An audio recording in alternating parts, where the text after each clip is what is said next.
Hello! আজকে একটা নতুন রেসিপি নিয়ে আসলাম আপনাদের কাছে। জানি অনেকেই জানেন ট্যাংরা মাছ। ট্যাংরা মাছের কেউ তেল ঝাল বলতে পারেন, কেউ রসা বলতে পারেন, কেউ ঝাল বলতে পারেন। এটার জন্য আমি এখানে পেঁয়াজ, আদা, রসুন, কাঁচা লঙ্কা, একটা শুকনো লঙ্কা, টমেটো, গোটা গরম মশলা একসাথে পেস্ট বানিয়ে নিলাম। সিম্পল একটা পেস্ট। আর কিচ্ছু না। গোটা গরম মশলা দিয়েছি, মাছের যদি আষ্টানি গন্ধ থাকে না ওটা কেটে যাবে সেই কারণে। এবারে ফ্রাই প্যান নিয়ে নিলাম। ফ্রাই প্যান নিয়ে এই যেটুকু তেল এর মধ্যে দিয়েছি ওইটুকু তেলেই আমার পুরো রান্নাটা হয়ে যাবে। আর জানেন সত্যি কথা বলতে গেলে এটা না আমার আলাদিনের ওই বলান হয় না, জিনের কাজ করে। কারণ এই সব মাছ টাছে প্রচুর তেল লাগে আমি দেখেছি। দ্বিতীয় কথা হচ্ছে কখনো কখনো চিপকেও যায়, মাছটা খুলে যায়, খুব খারাপ লাগে। এবারে অনেকে বলতে পারেন আমি রান্না করতে পারি না, আসলে না। অনেক সময় দেখি কড়াই গরম করে দিলে পরে ওরকম হয়ে যায়। কিন্তু এই ফ্রাই প্যানটা না আমার কাছে একটা জাদুকাঠি হয়ে গেছে। কোনো মাছ চিপকায় না, অল্প তেল লাগে কিন্তু স্বাদ খুব ভালো হয়। সেই তো মাছগুলো আমি ভাজা করে নিলাম, নুন হলুদ দিয়ে মাখিয়ে রেখেছিলাম, এটা ভাজা করে নিলাম।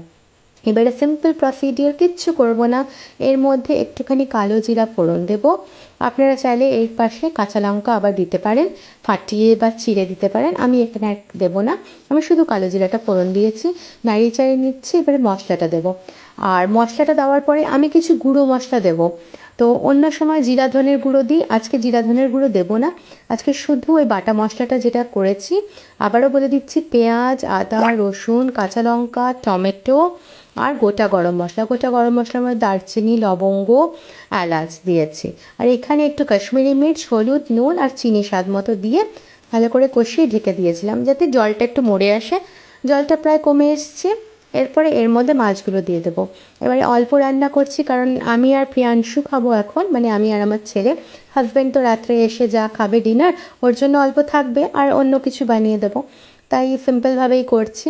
আর প্রিয়াংশুর আজকে ইচ্ছা ছিল যে ঝাল বানানোর জন্য, মাছের ঝাল হবে। ব্যাস এই মাছগুলো দিয়ে দিলাম, দিয়ে ঢাকা দিয়ে দিয়েছিলাম, বেশ সুন্দর হয়ে গেল দেখুন। আর অল্প একটুখানি জল দিয়েছিলাম আর মাছগুলোর মধ্যে রসটা ঢুকে গেছে। অপূর্ব হয়েছিল স্বাদে, আপনারাও ট্রাই করবেন। এটা আপনারা যে কোনো নামে ডাকতে পারেন, আমি তো তেল ঝাল বলি, আপনারা রসা বলতে পারেন, ঝাল বলতে পারেন। ট্যাংরা মাছ ready, ready to eat, delicious delicious, একবার খেয়ে দেখবেন।